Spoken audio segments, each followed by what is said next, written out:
She gave her heart to a man who promised her the world. He was very nice, very charming. He made her feel special. She's having all these butterflies. Everything's amazing. But their fairy tale romance will be cut short. She was shot in the head. They found blood all over inside the car. Was it a robbery gone wrong? Her cell phone and her purse were missing. This was looking more and more like a random crime. Or was it personal? She had met a woman that she was in love with. She was starting to explore her sexuality. The investigation will turn up a number of suspects. It was an overwhelming case. Things really started to go downhill. And before the dust settles, another life may be lost. We don't want to believe that the depravity that happened in this case was possible. That Jekyll and Hyde type of personality. It was love that killed her, in a way. January 22nd, 2017. It's a peaceful Sunday in Yonkers, New York, a suburban gateway between New York City and the Hudson Valley. Yonkers is a city of about 200,000 people, just north of New York City. We're sometimes affectionately known as the Sixth Borough. Yonkers area can be a little more urban. It's a melting pot, but it is genuinely a really nice place to live. However, this morning, Yonkers resident Leonida Perez Casado is up nervously pacing her apartment. She had woke up around 7 and noticed her daughter was at home. Hey, you reached Diana. Leave a message. Diana, it's your mother. Where are you? Mom's calling Diana, not getting her on the phone. Diana was 27. She was an adult.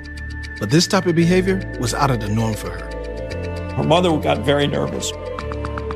But Leonida feels a wave of relief wash over her when she sees Diana's car in the parking lot. She goes to the parking lot and she spots her daughter. She sees Diana hunched over and she thought, oh my God, look at this girl. I'm gonna kill her. I can't believe she fell asleep in the car. Diana? What are you doing out here? But Diana isn't sleeping. She felt something wet, and when she looked at her hand, it was blood. Oh my God!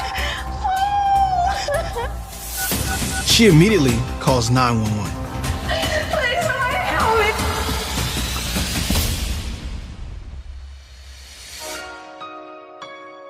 me! Diana Casado had always been the heart of her family.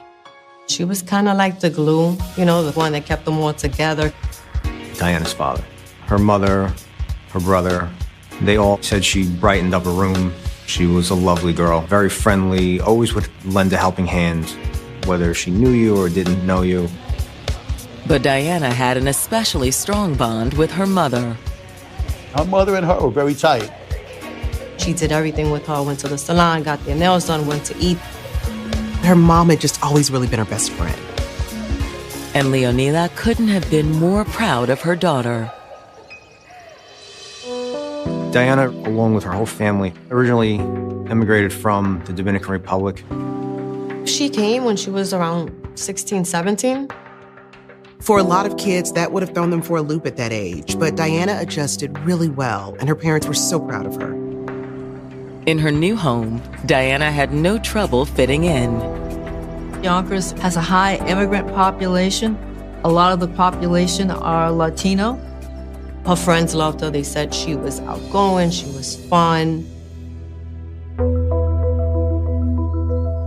She also had the discipline to work hard. Diana had gotten a job at a restaurant near where they were living. In fact, her mother worked at the same restaurant that she did. She had a small circle of friends who also worked at the same restaurant. And that was her little family. But as a young woman, Diana had more on her mind than hard work. Diana was like a free spirit. She wanted to have fun. So it was no wonder when she caught the eye of a handsome older man named Luis Alterette Rivera. She was his waitress, and the two quickly hit it off. Hey, I'm Diana. Hey. How are you? I'm doing better now. How are you? He was a good-looking man. He started talking to her. He was being very nice, open and friendly. He said, would you like to get together? I would love to take you out sometime. How's Friday? They exchanged numbers and they ended up going on a date that same week. Even though Luis was almost 15 years older than Diana, they had an immediate connection. That age gap really was exciting for her. He had a good career as a civilian working on a military base. He has all of this extra life experience. And he always made Diana feel special. She thought he was the sweetest guy in the world. He's taking her out to places she's never been to, for date nights. He made her think he can give her the world. And it wasn't long before the pair became an item. He told her he loved her. She was head over heels in love with him. And seemed like this was the one. But in the spring of 2016, after spending nearly a decade together, 27-year-old Diana was yearning for a change. You have to remember, she was a kid when she met Luis. She didn't really know who she was. She reached a point in her life where she thought, I don't know if this is really what I want forever because I really haven't experienced anything else. So she decided to make a fresh start. She wanted to start over, do something different. So she took a vacation with her sister down to Miami. She was able to mix and mingle and meet new people, and she experienced new things. She felt like, you know what? Miami might be the place for me. Diana and Luis went their separate ways, and she was looking forward to this new life in Florida. But after only 6 months of living it up in Florida, Diana realized just how homesick she'd become. She missed her mom, she missed her dad, she missed her friends. So she came back to New York. She went right back to work in the same place. What are you doing out here? But now, just a few months after returning to New York, tragedy has struck. Diana Casado's mother discovered her in her car, bleeding. She subsequently calls 911. Over here! When first responders arrive on the scene, it's clear what happened to her. She had an apparent gunshot wound to the head. But she is still alive. She still had vital signs and was breathing. 27-year-old Diana Casado had left her life and her love in New York to find herself again. She was down in Florida for several months in 2016. She was feeling like she didn't really know who she was. She couldn't commit to Luis feeling like this, so they split up and she went to stay with her sister in Miami. But it didn't take long for her homesickness to bring her back to Yonkers. She felt like the grass wasn't that much greener on the other side, so back to Yonkers it was.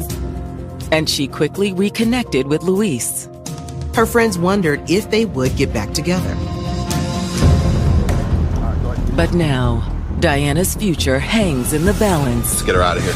Patrol officers arrived and confirmed that we had a female who was shot at the location. She still had vital signs and was breathing, despite a gunshot wound to the head. She was taken to the hospital down in New York City. While officers transport Diana's mother to the station to get her statement, detectives take their first look at the crime scene. Diana had been seated in the driver's seat of the vehicle. There was blood all over inside the car. We surmised that the suspect shot her as she was about to get out of the car because she was shot close range and the trajectory was downward. While detectives don't locate any weapons at the scene, they do find evidence to point to the type of gun that was used. There was a shell casing inside the vehicle. It was a .40 caliber. They also take note of what isn't in the vehicle. There was no pocketbook in the car. They couldn't find her cell phone. When you see that there's property missing, you start to lean towards it being a robbery.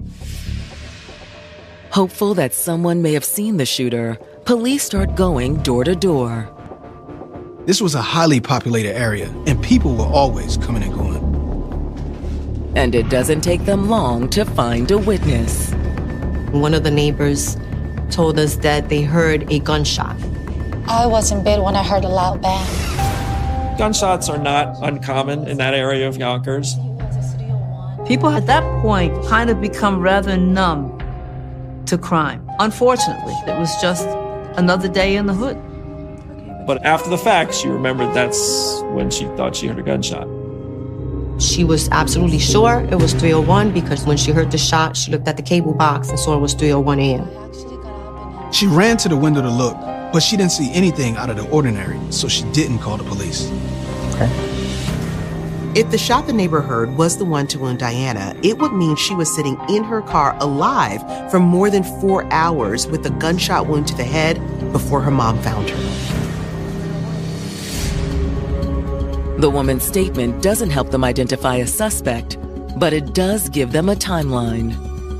Now they can look to another kind of eyewitness. There were several cameras in that area, and detectives hope they caught something, but it takes a long time to collect all that video, process it, and review it. In the meantime, detectives head back to the station to talk to Diana's mom, Leonida. She was extremely devastated. Have you gotten any updates from the hospital? She just went to surgery. They said it could be. Her mother wakes up and realizes she's not home. That's when she went looking for Diana and found her clinging to life. How will her mother ever get that memory out of her head? Can I go to my baby now?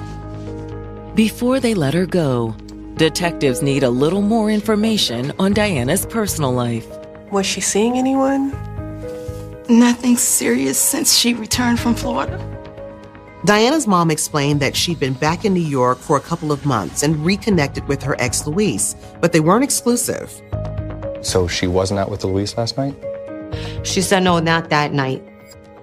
We appreciate you coming in. I'll walk you out.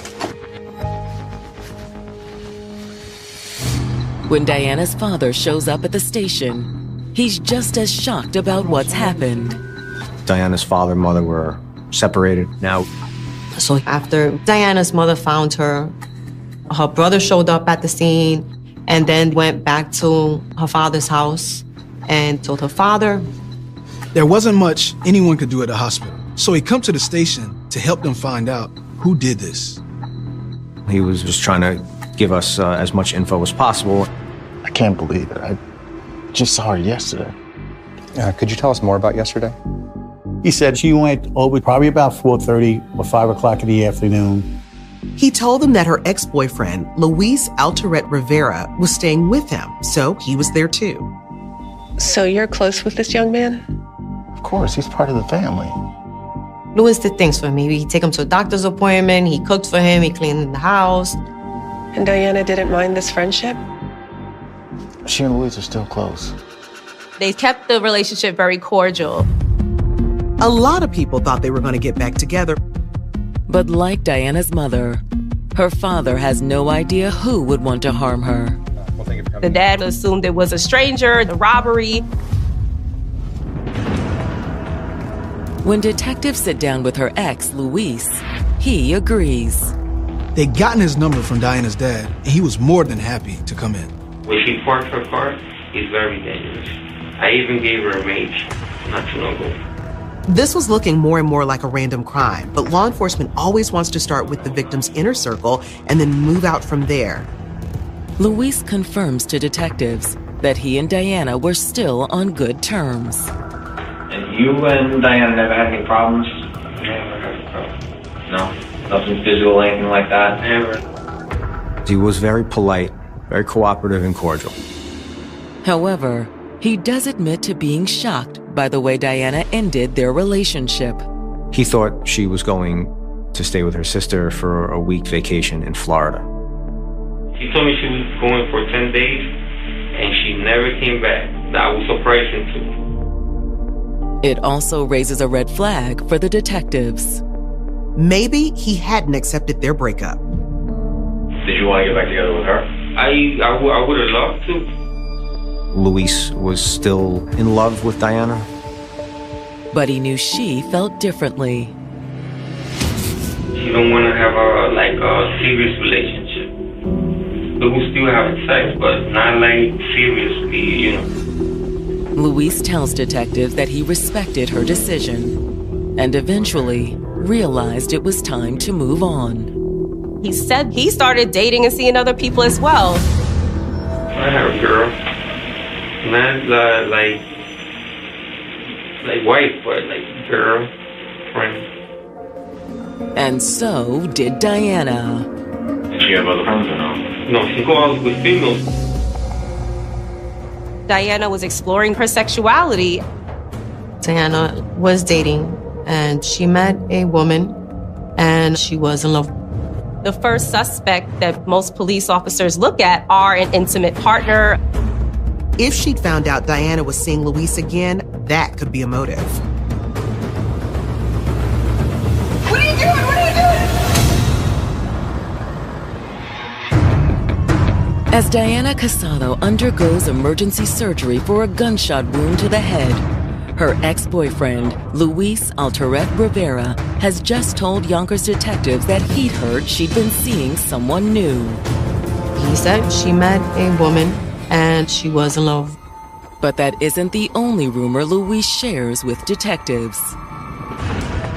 They broke up, I don't know, something happened with her. Could Diana's new love interest be responsible for her death? You need to consider people's motives. Could be this overwhelming jealousy of, a fear of losing Diana. Of course, the fact that Diana was seeing someone new could also give Luis a motive. How'd that make you feel? I didn't care because we didn't have a serious relationship.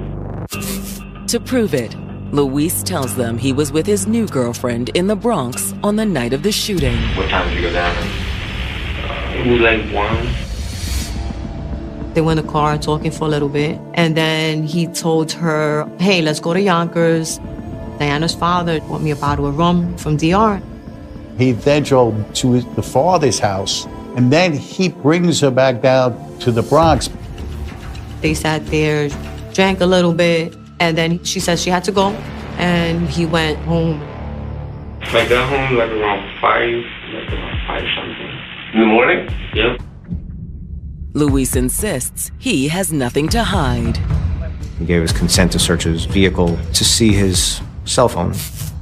We swabbed his person for gunshot residue.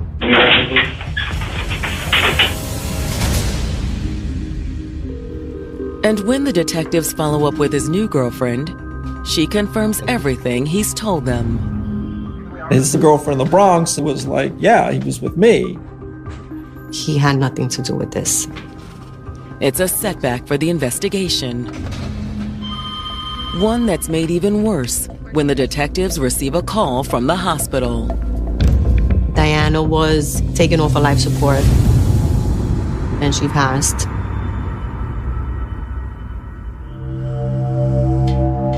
Anxious to find her killer, detectives waste no time tracking down their next suspect.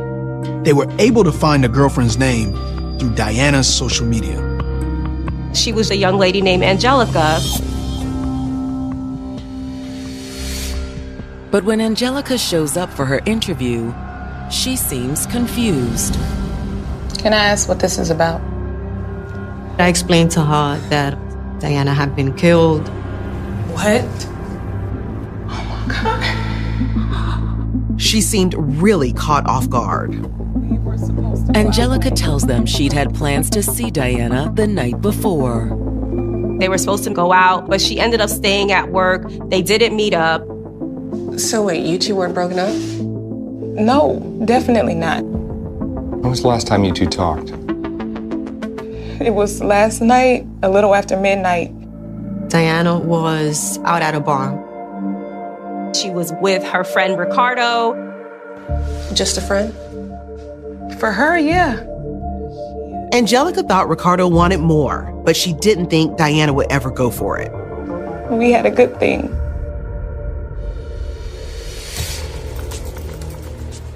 When detectives follow up with her supervisor, Angelica's alibi seems to check out. She's working, and it was a distance away. We knew it wasn't her. Ricardo White is now detectives' best lead. He was the last person seen with her. We were able to locate the gentleman to interview him. Ricardo White? Yeah. What's this about? He was completely shocked to hear what had occurred. Ricardo tells detectives that when he last saw Diana, she was very much alive. I went to a bar, hung out for a little while. She's having a good time, she's dancing, having a couple drinks. At about 2:30, he walked her out of the bar. She got into her car, she drove off. Ricardo claims he doesn't know where Diana went next. But is he telling the truth? And how would you describe your relationship with Diana? We're just friends. Were you looking for more than that? I mean, I want to say no, but she was with Angelica. To the detectives, he seems genuine. He was very helpful. He said, whatever you need from me, I will help. But I had nothing to do with this.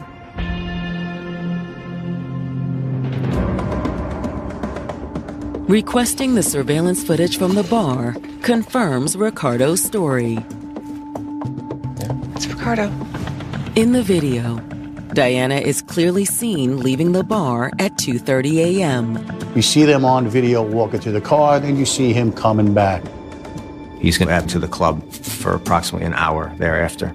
And that would put him in the club long after we believe she was shot. Which means the investigation has now come to a standstill. It's frustrating. You feel like you owe the family an explanation. Take a seat, please. But a meeting with Diana's brother is about to change the course of the investigation. He wanted to talk to them about Diana's ex-boyfriend, Luis. I know my dad loved the guy. He didn't know everything. According to Junior, Diana's father thought Luis had always been a doting partner. He's going to sit right next to her. He's going to get her drink. He's going to drive her to and from work. But Junior saw Luis's behavior differently. He said, he was very controlling. You wearing that? Yeah. Put this on. He saw him as someone who wants to be able to monitor her every move. She couldn't do anything on her own. When Diana decided to end the relationship and move to Florida, Junior was optimistic.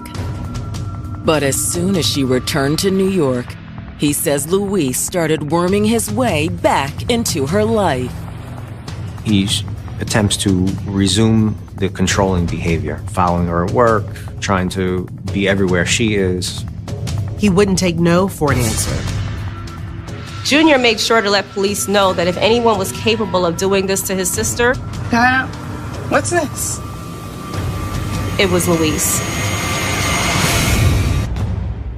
Less than 48 hours after Diana Casado was murdered, her brother Junior has just told Yonkers detectives that they should be looking at her ex-boyfriend, Luis Alterette Rivera. He saw him as someone who wants to be able to monitor Diana's every move.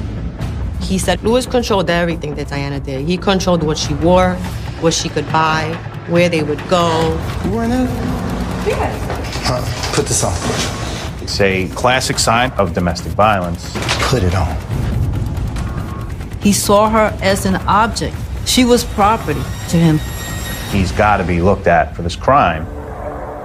However, the facts suggest Luis couldn't have pulled the trigger.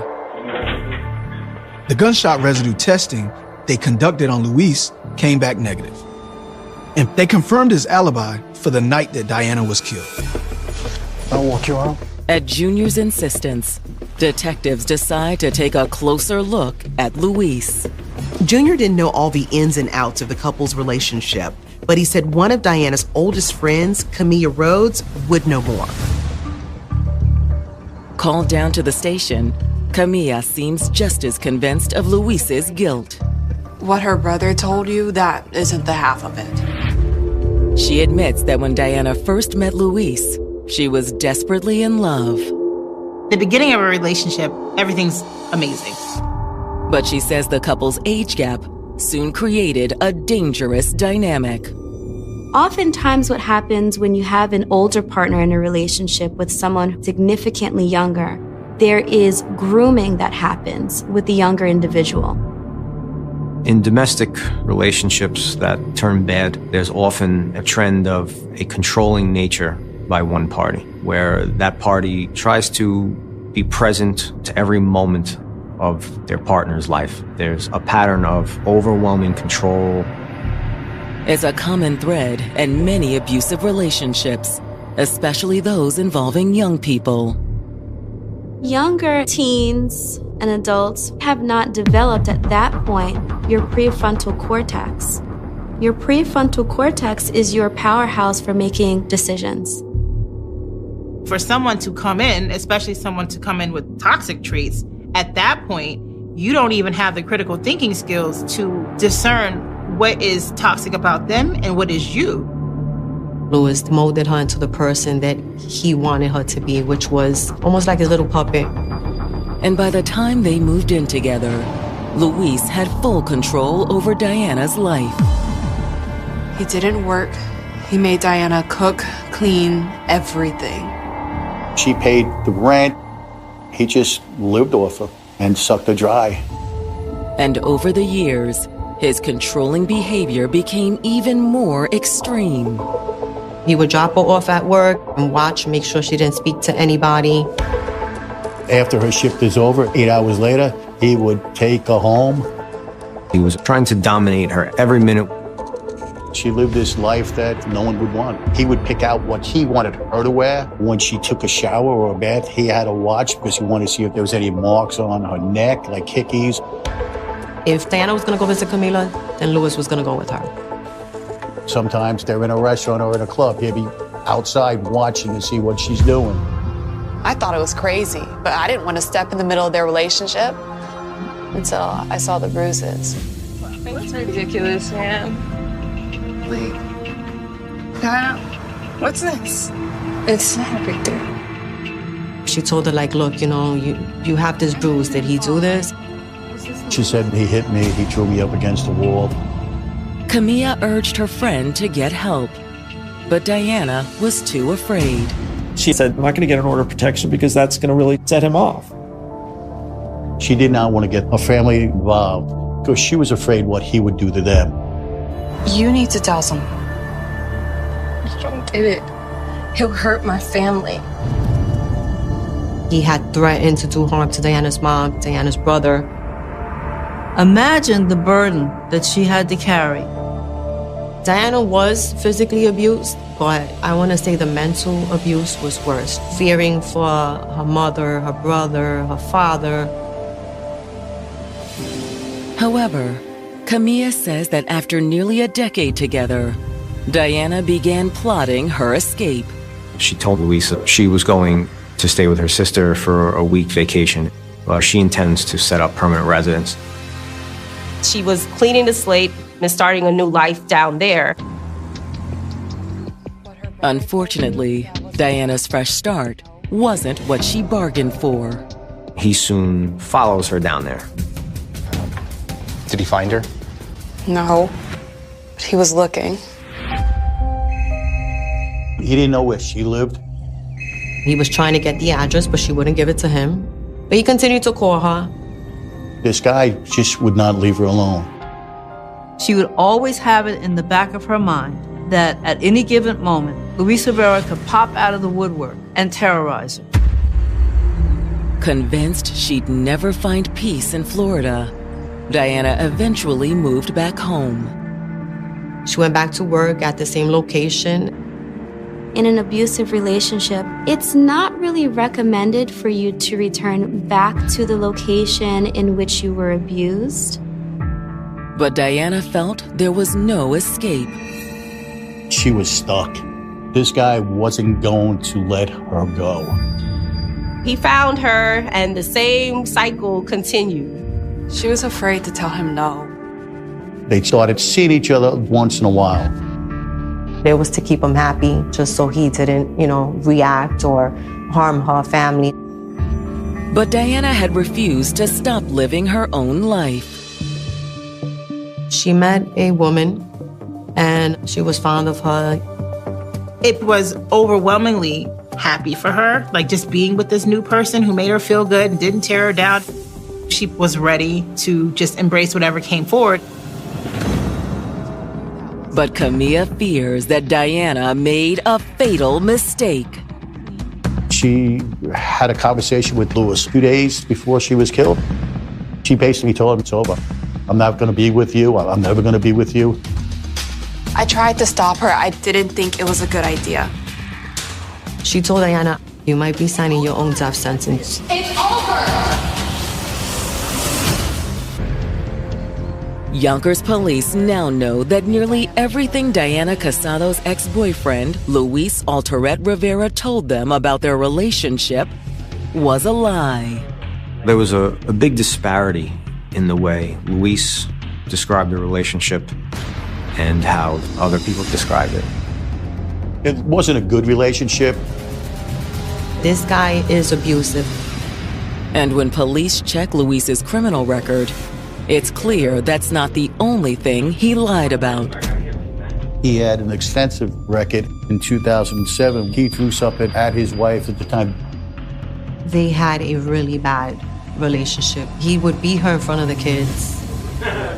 In 2009, he had an assault, unlawful imprisonment. That was a domestic violence with his wife again.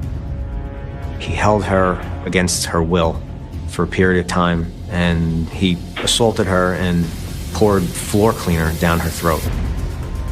There was also a domestic disturbance with his niece in the Bronx. He's always been very abusive.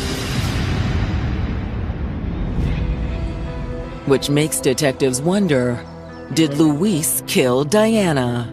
Luis claimed to have been with another woman, and this other woman vouched for him.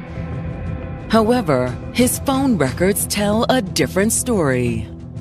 He told police he was with his new girlfriend from 1 a.m. to 5 a.m. on the night of the murder, but his phone showed he was still texting her at 3 a.m. If you've been sitting together in a car or anywhere else, why would you be texting? His alibi is not adding up. When detectives follow up with Luis's girlfriend a second time, she quickly cracks. She soon realized that we knew more than she thought. And at that point, she's like, no, he wasn't with me that early. He had told her to tell the police that they were together from roughly midnight till 5 a.m. When in truth, he spent about an hour and a half with her, from about 3:30 to maybe 4:30, 5 o'clock in the morning. Detectives aren't surprised when she explains why she lied. She was afraid that she would end up like Diana Casado if she didn't say that he was with her. Cell phone evidence also places Luis in the area of the crime scene that night. His cell phone is pinging off cell towers in Yonkers beyond 3:30 in the morning. He wasn't in the Bronx where he said he was. The cell phone towers connected him to the homicide. Even with Luis's alibi proven to be a lie, detectives have no hard evidence that he shot Diana. We needed a physical evidence. But they end up with something even better.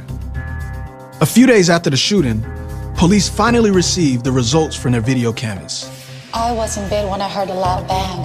Our ear witness told us she heard a gunshot right at 3 o'clock. 2 minutes after that, we have Luis walking on video about 100 yards from the location. Further, we have him carrying on his back a purse. When he gets down the hill, there is a dumpster right around the corner. He dumped her pocketbook and its contents into the dumpster. He closes it and he walks down the block. It's the smoking gun detectives have been looking for. There was little doubt in anyone's mind that Luis was the suspect and the murderer. There's just one problem. He was no longer anywhere to be found. Days go by without any sign of Luis. His cell phone went completely dark. They couldn't find him. He was basically on the run. When police break the news to Diana's family, they're furious at Luis's betrayal. But no one is more shocked than her father. The father didn't know any of the stuff that was going on with Luis and his daughter. He didn't know how he was mistreating his daughter. But Dad's mind, he's like, when could he have possibly have left to actually commit a homicide? He thought, he's laying on my couch. He was here when I woke up. How can you commit something so grotesque and still be able to be sound asleep hours later? The thought of it for Dad, understandably, was just unfathomable. It broke my heart because her father told me I only let him stay and I was nice to him because I thought if I was nice to him, he would be good to my daughter. Unfortunately, it didn't work out that way. Eventually, Yonkers police recruit the help of the FBI to track Luis down. They helped us with tracking his cell phone. He was all over the place. Connecticut, Florida. But by the time you get to that location, he's no longer there. He seemed to always be one step ahead.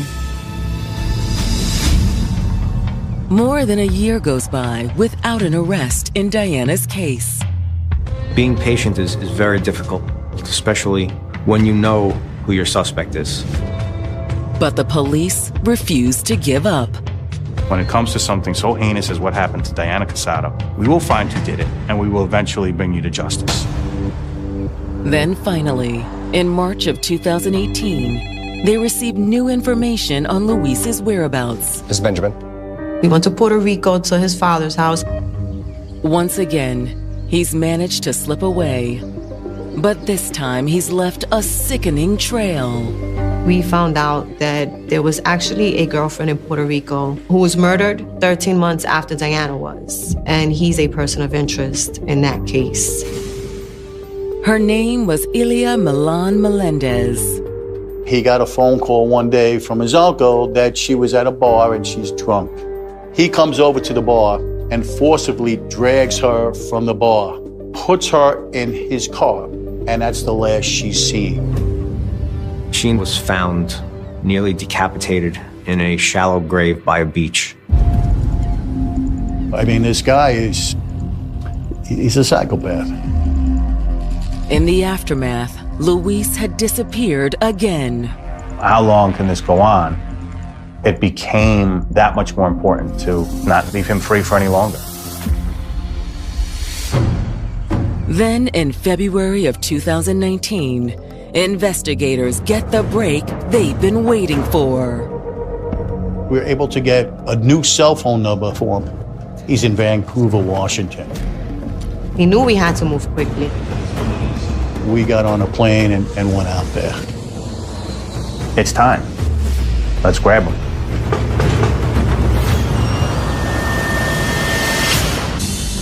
Two years after the murder of Diana Casado, Yonkers homicide detectives have followed their suspect's trail across the country to Washington State.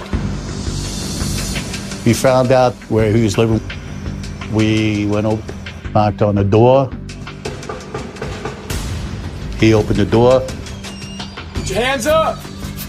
We explained who we were, why we were there, and asked, would you come with us? He said, sure, no problem. He was very cooperative. In an interrogation room, police present Luis with the evidence against him. He seems unfazed. Look, Luis, we know you lied to us. Do you have anything you want to say? Even after putting holes in his story, Luis didn't concede to being untruthful about his timeline. I have no idea what you're talking about. If you let your guard down, he can sweet talk anyone. The detectives know someone like Luis will never confess. At one point, Detective Guy says, "Look at me and tell me that you didn't kill Diana." And he just smirked. He always thought he was one step ahead. He was just smarter than everybody. He was gonna get away with it. But in the end, his denials don't matter. Let me see your hands. We had enough to go and charge him with the murder. Sit tight. They had made arrangements to have him extradited back to New York. For Diana's family, news of the arrest lifts a weight from their shoulders.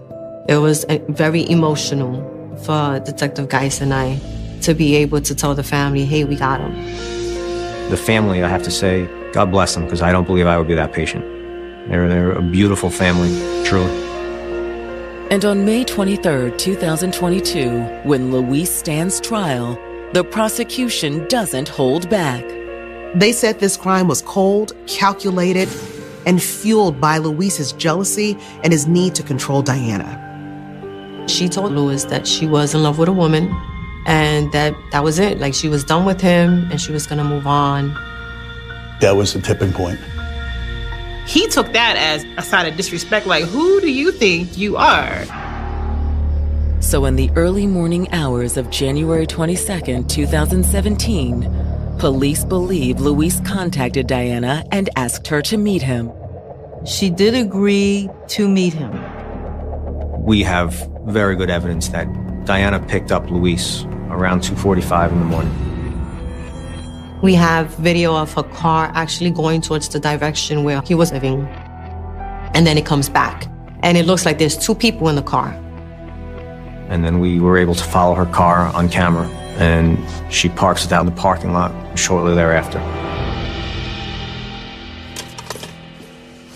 All right, Luis, what is it about? Her guard was down. She was expecting a conversation, one of the many conversations that they had had before. But Luis was planning something else. They started arguing about their relationship. Diana, I love you. No, this isn't love. I can't keep doing this with you. When Luis realized it was finally over, he pulled out a gun. To show that he is still in control, he did something that ended it all. What are you doing? What are you doing?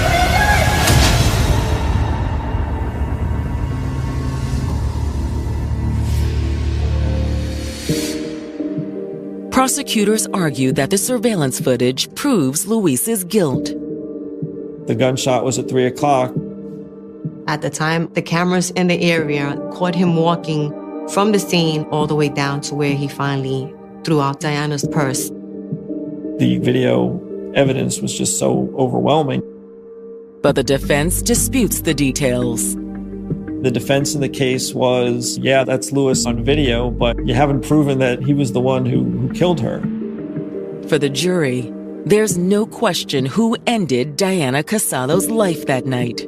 The jury came back less than 2 hours and convicted him of the second-degree murder. When they said guilty, it was such a great feeling. You never know with a jury. And when they said guilty, man, I was like, wow, this is great. This is great. 1 month later, Luis returns to the courtroom for sentencing. Diana's mother was able to make a victim impact statement. She spoke from her heart, and she broke down. Her family broke down in the audience.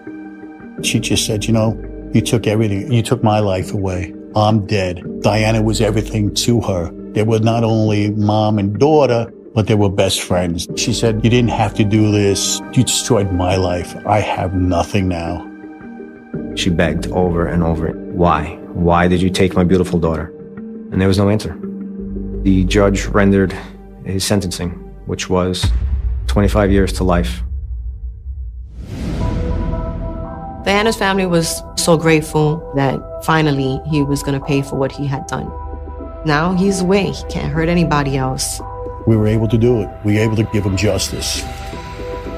But for Luis's other alleged victim, justice remains out of reach. There's another woman in Puerto Rico who also was killed. My understanding is that they still are actively working the case. I'm hoping for the victim's family in Puerto Rico, the same thing happens. Either way, Luis will spend his life behind bars, while his victims' memories will live on. I remember her mother telling us, I just thought she would be forgotten. And we were like, no, we're not gonna forget. It's a story that needs to be told. If you find yourself in a relationship that is unhealthy, then it's important to share, to not keep this just to yourself. Domestic violence happens way too often. Don't. My mom called me, she was crying, and she was like, you need to get to the alley right now. I get to the alley, and then I just see tape. I see a white sheet, and I'm just like, no.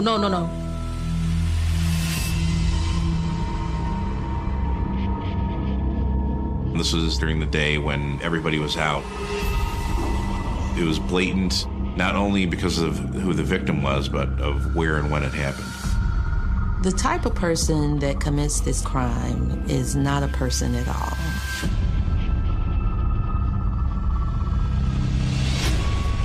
They need to get revenge, they need to get retaliation. Somebody's going to pay for this. I'm killing everybody, the mothers, the grandmothers, the kids, and everybody. It's like what you call casualties of war.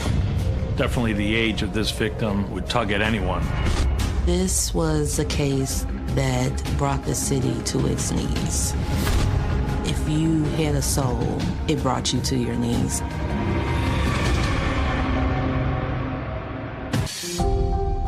November 2nd, 2015. It's 4:15 p.m. on a Monday. School has just let out, and Chicago's Gresham neighborhood is teeming with youthful energy. You go in, you say hi to your family, and you're doing your best to get right back out the house so you can go play with your friends.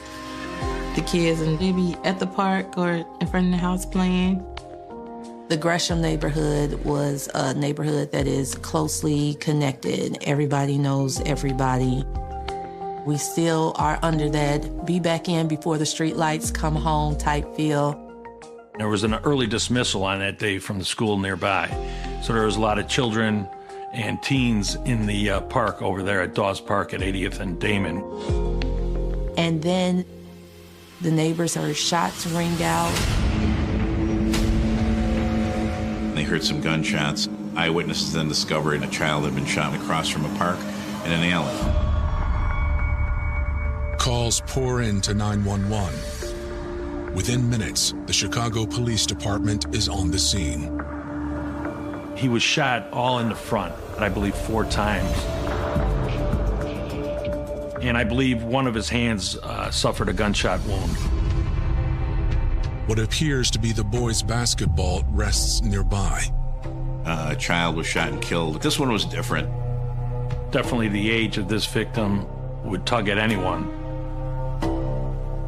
There was plenty of people around when Tyshawn was killed. It was 4:15 in the afternoon. It was daylight. A man on the scene identifies the boy as his nephew, 9-year-old Tyshawn Lee. News reaches his mother.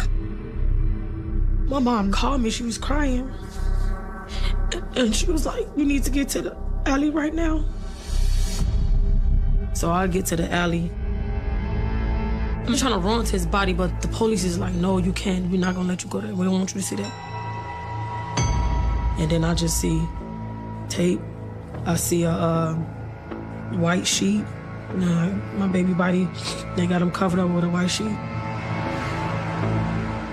I'm just like, no. Your child, your 9-year-old, your 4th grader. It would have been every parent's nightmare. I remember this so well. We just tried to go to sleep. And I remember the police officer, he was like, no, Carla, this is not a dream. This is life. This is really what's happening. This is not a dream. You think I started going crazy? This was a case that brought the city to its knees. Chicago is not new to murder. Chicago is not new to sensationalism. But this particular case If you had a soul, it brought you to your knees.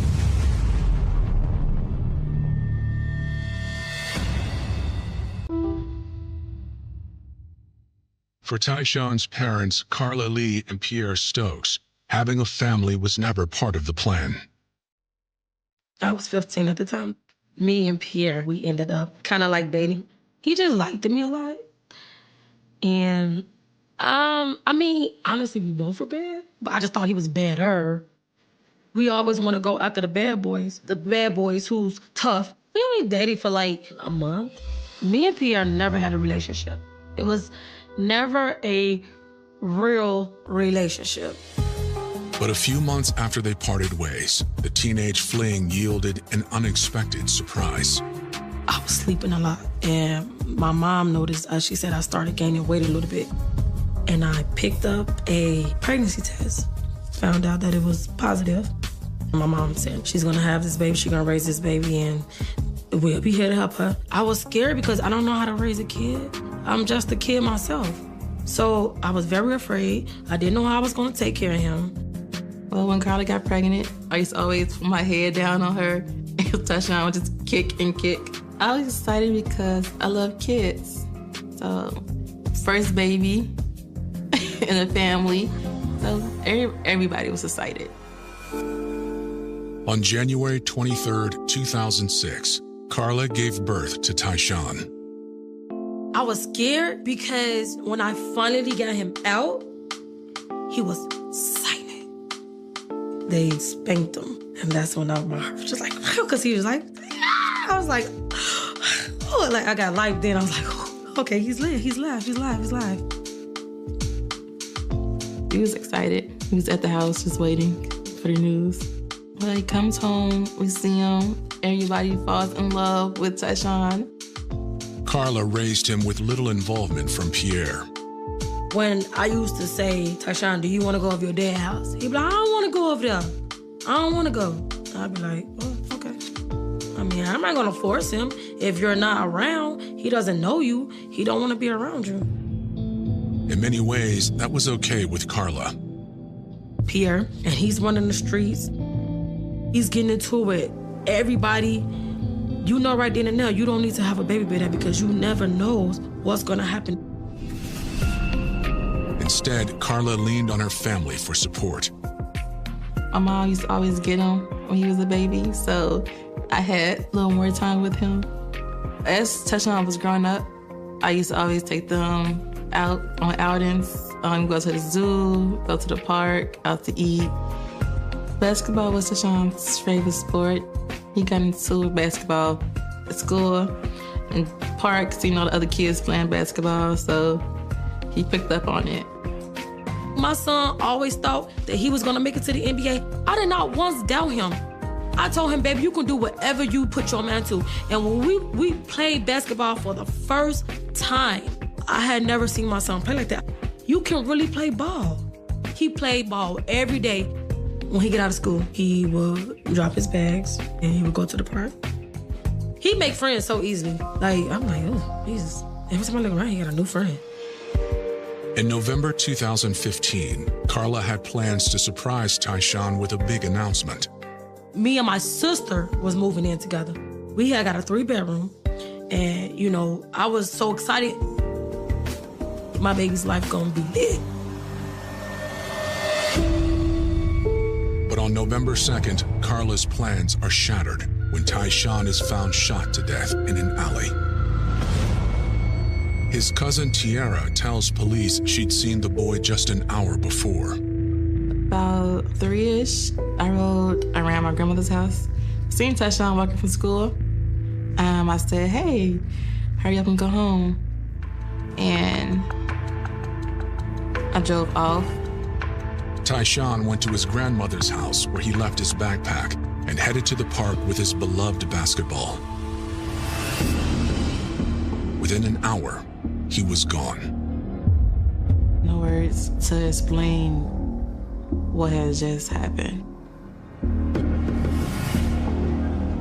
We didn't know nothing and why this had happened to him. We thought it was like a drive-by or something. Investigators make the same consideration. Sometimes children get shot, whether it's a drive-by, they're inside of a home, they get hit with an errant bullet. It usually is an accidental shooting, just an innocent bystander in a drive-by. But based on the gunshot wounds to Tyshawn's face and head, investigators consider a more disturbing possibility. All the gunshots were in the front of Tyshawn's body, and one was in his hand. And as detectives, we believed he had his hands up, knowing what was going to happen to him. This appeared to the responding detectives and officers to be, almost an execution. That is difficult to wrap your head, but then when the target is a young child, it's even worse. So from that, it was really spare no expense to try to bring these people to justice. Somebody was going to talk, somebody was going to pay. In November 2015, detectives with the Chicago Police Department are investigating the shocking death of 9-year-old Tyshawn Lee, who was shot in an alley near the park where he played basketball after school. It's not like this was, done when no one was around. This was during the day when everybody was out. It was blatant, not only because of who the victim was, but of where and when it happened. There is little evidence at the scene aside from the young boy's basketball. Investigators collect it as evidence. That's a very difficult surface to get fingerprints from, but some people, even their sweat secretes some minute portions of their DNA evidence, so that's what they're going to recover. Investigators shift their focus to the stunned onlookers that have gathered at the scene. We tried to interview as many people as we could that were on the scene, witnesses. Detectives suspect that the killing was intentional. Witness accounts support this chilling theory. What the eyewitnesses said is a black vehicle pulled up. Some people exited the vehicle, walked with that child into the alley, and they heard some gunshots, and then the people from that vehicle got back into the vehicle and then drove away. As investigators search for the vehicle, media seizes on the story. The tragic details capture the city of Chicago and beyond. This particular crime transcended the boundaries of the city, of the metro area, of the suburbs, mainly due to the cold-heartedness and the age of the victim. I'm seeing news and blogs, Instagram. I see everyone reposting them, talking about the situation. When he first got killed, it was all over the news and everything. Somebody just killed a little baby, that didn't stand a chance. People like, I can't believe this happened, man. How did this happen anyway, right? The Chicago Police Department holds a press conference in the days after the killing. I just rushed and we went out there to the scene, to the press conference, and there were so many people out there just trying to give their support and everything. We need people to speak up. This boy was 9 years old, and he has a mother, and he has a father, and he deserves justice. A representative from a local church steps up to the mic and offers a $5,000 reward for information leading to the killer or killers. Before long, the reward is up to $54,000. So now the streets are abuzz. The streets are talking, people are upset, and now it's pressure on the streets because it's not just a Chicago thing. This has hit nationally. You have celebrities, you have newsrooms across the nation reporting on this crime. Amidst a media uproar and the ongoing investigation, Tyshawn's grieving family plans his funeral. I was like, hey, I'm ready to do this. I need the best funeral that you can give me. And when I got there, she was just like, don't worry about paying for anything. I got you on everything. Tyshawn's casket was very customized. His little 9-year-old body was being pulled by a horse and carriage. And they gave him the send-off that was so deserving yet heartbreaking because no one should be burying their 9-year-old child. It was hard to say goodbye, to let go. It was a very sober, somber, heartbreaking day for the city of Chicago. People came out, flooded the streets, knowing that this was the day that we were finally going to put Tyshawn to rest. The funeral is attended by hundreds, including both local and national celebrities. Nick Cannon came out. To see Nick Cannon, a celebrity, sitting front and center, he was sitting right in front of me.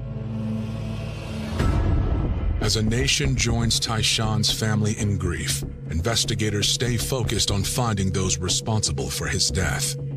When you have such a microscope on a case like this, you leave no stone unturned and you make sure that you get it right.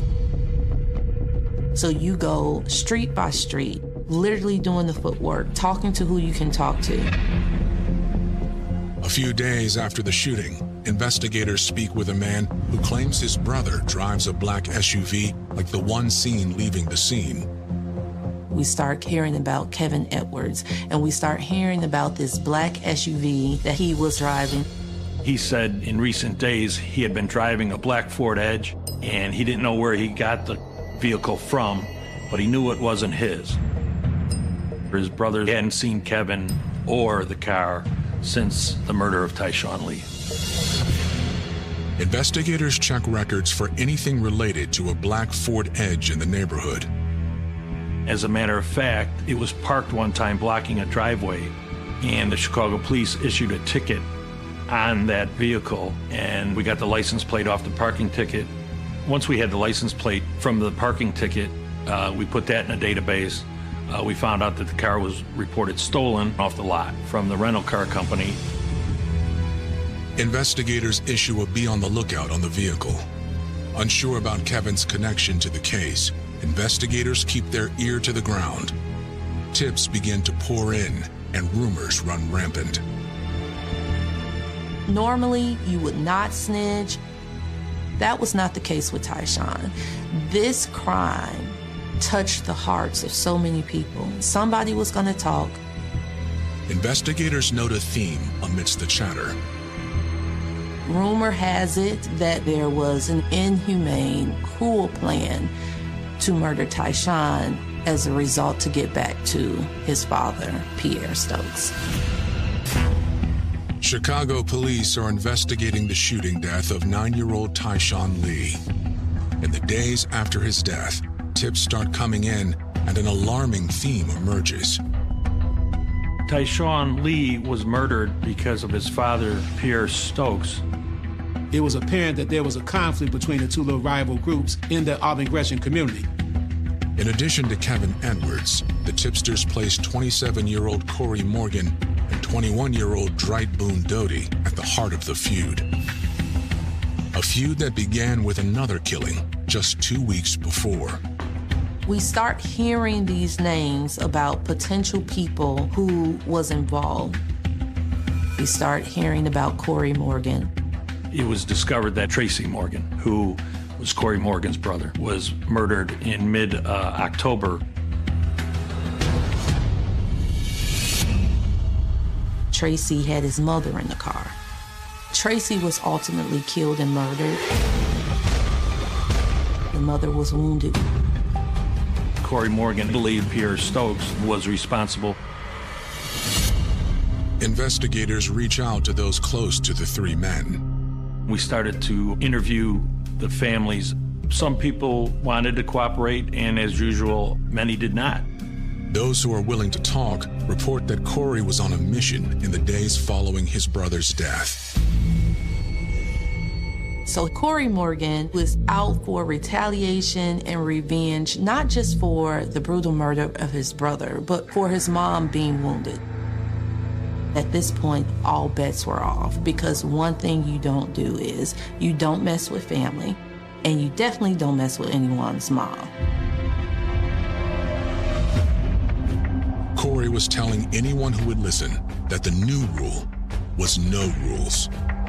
They shot and killed my brother, and they shot my mother. I'm killing everybody, the mothers, the grandmothers, the kids, and everybody.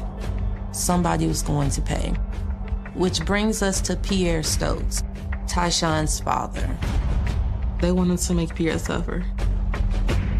Corey recruited Dwight and Kevin to help him. These three individuals, Boone Doty, Corey Morgan, and Kevin Edwards, had planned to look for Pierre Stokes, the father of Tyshawn Lee, who they believed was responsible for the murder of Tracy Morgan. Once they couldn't find Pierre Stokes, they would plan every day to go look for Tyshawn Lee. Investigators tried to question Pierre about the crime, but he does not make himself available for an interview. He was saying that he had nothing to do with it. Because of his street cred is why they thought that he did it. But he didn't do it. When detectives question Carla, she tells them she understands why Pierre's reputation is cause for speculation. Why would they think it's Pierre? Because Pierre's loud. Everything he do, he's loud. He has to be the, everybody knows my name, everybody knows that I'm tough, everybody knows I'm not gonna play with them. He said, do you know if your baby's father know anything about it? I said, I don't know. She reveals that she has also heard the rumors about Corey's involvement. Not long after my son was killed, one of Pierre's associates called and said, hey, if the police ask you what happened to your son or do I know anything about anything, tell them that Corey Morgan did it. But Carla tells them she would be shocked if they were true. He was known to Tyshawn. We all grew up together. We all from the same neighborhood. We played together, we talked. But I did say, well, somebody did tell me that just Corey had something to do with my son's murder.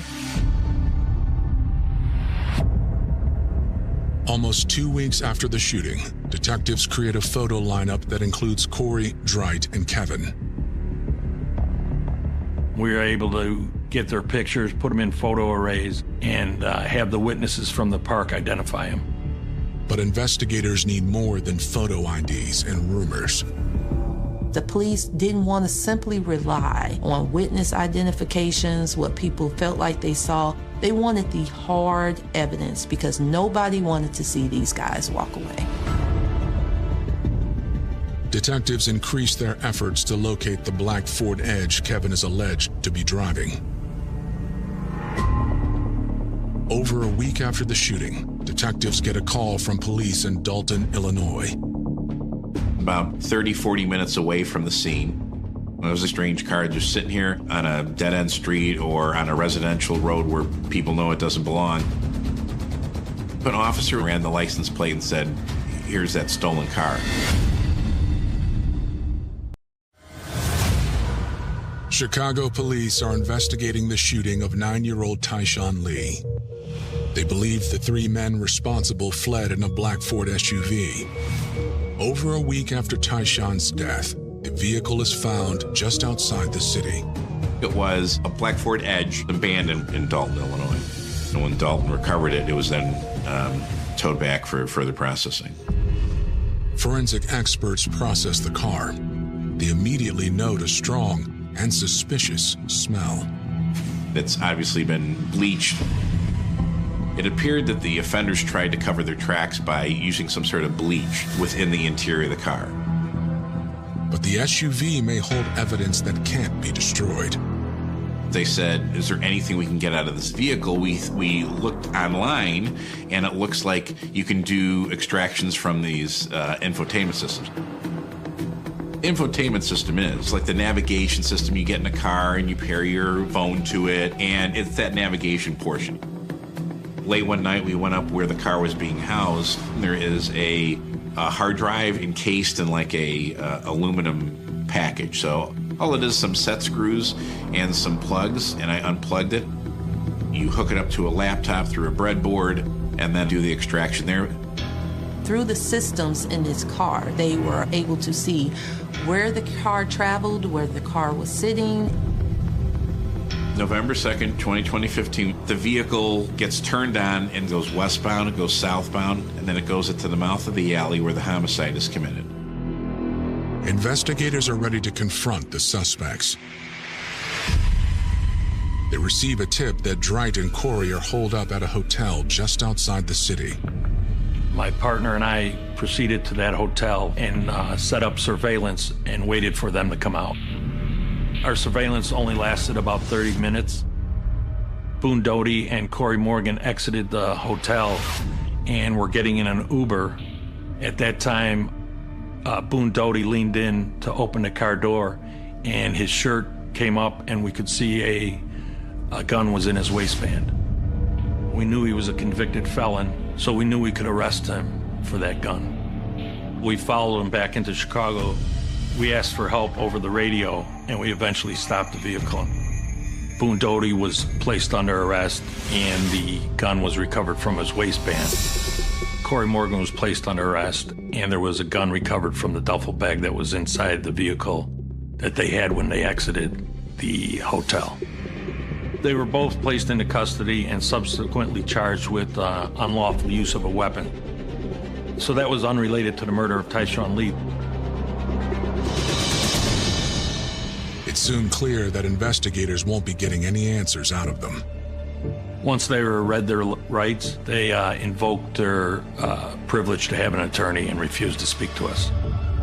We had those guns tested that evening by the Chicago Police Department forensics, and neither gun matched the evidence from the murder.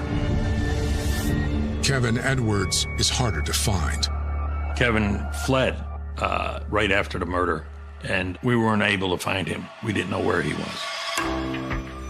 Investigators need a break. In January 2016, they get one in the form of a phone call from an inmate at the Cook County Jail, where Dwight Boone Doty is still being held on the gun charge. The inmate claims that Dwight has had loose lips since being booked. He was bragging about how he killed Tyshawn Lee, talked about how he shot him. Dwight wanted to tell anybody who would listen about what he did. He's actually bragging and making a rap song that he has shot Tyshawn 15 times. He's proud of this murder. And so now we have someone who basically, has their ear to the ground and say, hey, I've heard about this case. I heard about what's going on. Detectives need more than a secondhand account. They wanted to write Doty on jail tapes, bragging on this murder.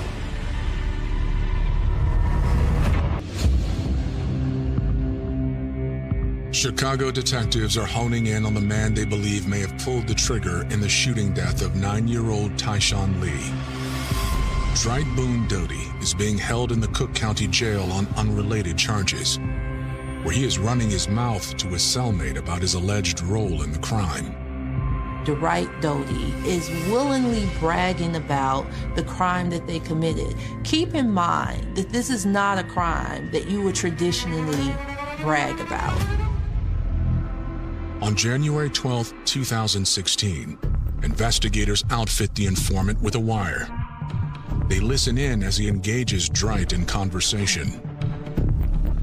Dwight was all too happy to give him facts, information. They need to get revenge. They need to get retaliation. Somebody's going to pay for this. Once they couldn't find Pierre Stokes, they would plan every day to go look for Tyshawn Lee. Dwight gives up disturbing details, including how he, Corey, and Kevin spent the days before the shooting watching Tyshawn. November 2nd, 2015, after spending days stalking, watching, preying on this child, this is the day that they decide to make their move. So the men get out the car. They approach him like it's any other day. They see him bouncing the ball. They see him in the essence of his childhood and his innocence, knowing in the back of their mind everything that they were going to do. Tyshawn was familiar with the assailants. So they were talking to him about basketball and all that kind of stuff. So they lured him to the back alley with the promise of, giving him some video games, talking a little basketball. Once they lured him into the alley, Mr. Doty began to shoot him. he lifted up his hands to shield himself from being shot at. They lured Tyshawn in this alley, and then they begin to, in the most harshest manner, execute this child.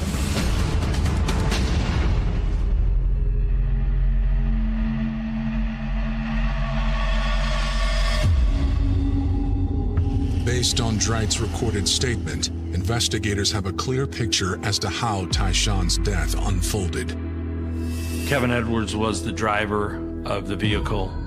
Boone Doty, he was the shooter. He's the one who assassinated Tyshawn Lee. And Corey Morgan is the one who orchestrated everything. He's the one that put the plan in place. He's the one that put these guys together. He's the one that called the shots to kill Tyshawn Lee. By March 2016, investigators are able to charge both Dreit and Corey with first-degree murder in connection with Tyshawn's death. They're in custody. We got warrants from the state's attorneys, so they approved the charges. So with Corey Morgan and Boone Doty in custody, we had an outstanding warrant for Kevin Edwards. We continued to look for Kevin, but we couldn't find him. Less than 2 months later, detectives get a phone call. Eventually, the Danville Police Department stopped Kevin Edwards for traffic violations in May of 2016.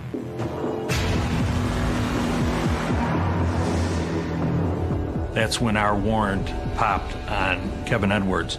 He was placed into custody. We were notified, and we went down and arrested Kevin Edwards. With Kevin's arrest, the community of Gresham breathes a collective sigh of relief. Almost 6 months after Tyshawn's tragic death, his alleged killers are all behind bars. Yeah, I was happy. I was like, oh my God, yes, they caught them. Oh my God. I was very happy, relieved. You hear about it on breaking news. The Chicago police, well, I salute them, you know, because they was on top of it. They caught him so quick. Prosecutors turn all of their attention to making sure the 3 men stay behind bars. They know the case will not be without challenges. At this point in time, the police, the prosecutors, they didn't actually have the murder weapon. So they had to get everything that they had to build a culmination of evidence. Every murder is important. Every murder shows a life that was taken. And so naturally, the prosecutors and the police officers want to bring the person to justice. But this case was a lot different. There was not just local pressure, there was national pressure to bring these people to justice. By 2019, 4 years have passed since the death of 9-year-old Tyshawn Lee. His family and community are eager to see the 3 men accused of taking part in his death face justice. When you lose your only child, that's really, I don't care what you're doing, where you at. That's all you can really think of. Like, really, that's really all you can think about. We're talking almost 4 years. 4 years that the community had to wait for justice. 4 years of just wanting to see how this case would play out. In September of 2019, accused getaway driver Kevin Edwards faces the music. So Kevin Edwards took a plea deal and was sentenced to 25 years for his role in Tyshawn's murder. He's the one who brought the other 2 to the scene, who blocked in the alley. And so for his role, he was given 25 years. A month later, the case against Corey Morgan and Dreit Boone Doty goes to trial. They're tried in the same courtroom by 2 different juries. The 2 men are quick to turn on each other as their respective defenses attempt to lay blame at the other's feet. Corey Morgan is the mastermind, the godfather, the puppeteer. He's the one pulling all the strings and calling all of the shots. But Corey's attorneys stay focused on the claim that Dreit was the only one who fired a weapon that day. Boone Doty, he was the shooter. He's the one who assassinated Tyshawn Lee. Prosecutors argue that both men bear responsibility for the planning of Tyshawn's death and the act of killing him. They present shocking new evidence that, when first conceived, the evil plot was even more sinister than what actually took place. The plan was to kidnap Tyshawn, to torture Tyshawn, to make Tyshawn beg for his life, to feel everything that they wished that they could inflict it upon the father, this innocent 9-year-old fourth grader. Even without a murder weapon, prosecutors have plenty of evidence to present to the two juries. You have the forensic evidence, you have the technology evidence. Now you have this jailhouse informant who has a person that is willingly bragging about the crime that they committed. Prosecutors also present proof that Dwight handled Tyshawn's most prized possession, the basketball found next to his body. They bleached the interior of the car. They didn't bleach the basketball, and there was mixed DNA, from what I understand, from the victim and from the offender on that ball. As prosecutors wrap up, they once again zero in on the callous, cold-hearted nature of the crime. The type of person that commits this type of crime is not a person at all. The type of person that commits this type of crime is devoid of consciousness, is devoid of a soul, is devoid of checks and balances. This type of person is a person that can do this to a child, go home, go to sleep at night, brag about it, make a song about it, and think it bumps his street cred. That's the type of person you need to be deathly afraid of. As the trial draws to a close, Tyshawn's family, friends, and supporters are all present. But one face is missing: Tyshawn's mother, Carla. The prosecutors actually advised Tyshawn's mom that maybe it would be best if she was not in the courtroom and that she kind of sit that out to kind of preserve what was left of her heart space, her mental health. They didn't want me to come because they just felt I won't be able to handle it. Because I don't know where my brain was at. I couldn't really think. I couldn't eat. For most people, trials bring some type of peace, some type of satisfaction. But here, it was reopening a wound that never healed in the first place. In early October, the two trials conclude, and the juries reach verdicts for both men. So now we're here, we're in this courtroom, we're waiting with bated breath. Dwight and Corey are found guilty of first-degree murder. And what the jury ultimately saw was two men sitting there who apparently had no remorse, no second guessing about what they had done. So now we see the sentences for Corey Morgan and Dwight Doty come down. Corey Morgan was sentenced to 65 years in prison. And then we have Dwight Doty, who was our shooter, was ultimately given 90 years. Illinois no longer has a death penalty, so that's essentially as being in jail without the possibility of parole for the rest of your life. And then you have some people that will argue that that still was not enough.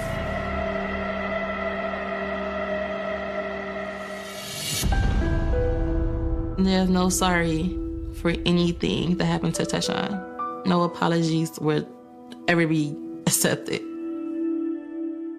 Following the verdicts, the city of Chicago grapples with the aftermath of such a heinous crime. The main thing is just a common story. You had young guys involved in a conflict with another rival clique, and mainly they sought out for revenge by any means necessary. So it's a lot of guys here in the city of Chicago that participate in the same type of thinking right now. Ultimately, two men were charged with the murder of Corey's brother. Two individuals were charged with Tracy Morgan's murder, neither being Pierre Stokes. So Tyshawn Lee was killed for no apparent reason.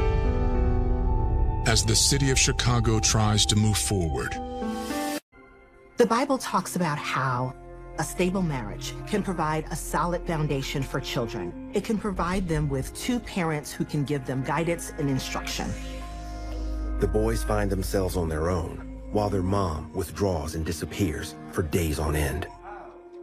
They had to depend on each other a lot, and I think that Reginald almost became like a father to Jonathan. The only people that they could ever rely on was each other because they were the only consistency that they had in their lives. With their mother kind of detached, they're kind of left to their own devices.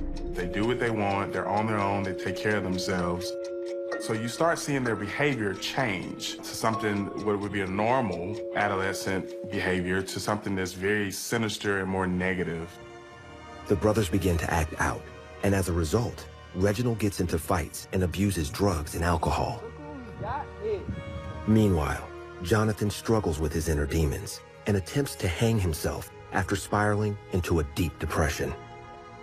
To think of a child in that kind of pain, that their only solution was to end their life, should give us a sense for what they were enduring as kids. Prayer and faith can help people who are going through hardship because it helps them to believe that they are not alone, that God is with them, and that they have a source that they can turn to for comfort and strength. Unable to care for her boys, Mary sends them to live in Dodge City, Kansas with their aunt, where they continue to live a life of darkness and sin. And by the time they reach their teen years, Reginald decides it's time to make his own destiny. Reginald just kind of said, I'm done with school, and dropped out of high school. He went full force into the life of drugs, money, and women. That was his focus. At the age of 18, the ugly roots of greed take over completely. I think his entire upbringing, they were poor. I think as he got older, I think he did start to get more obsessed with material things. It led him to his first attempt at a robbery. He entered into the college bookstore with a Halloween mask, held the clerk up by gunpoint, and robbed her. This robbery netted him only about $500. He was arrested almost immediately, but he didn't go to prison. He ended up with probation and kind of a slap on the wrist. Probation does not prove to be successful for the troubled Carr brother after he violates parole for testing positive for drugs and is caught in possession of an illicit substance. He was sent to a correctional institution for adults, and he was being charged for possession as an adult. Reginald's incarceration spirals Jonathan back into a deep depression. Unable to overcome his demons, he drinks a whole bottle of antifreeze.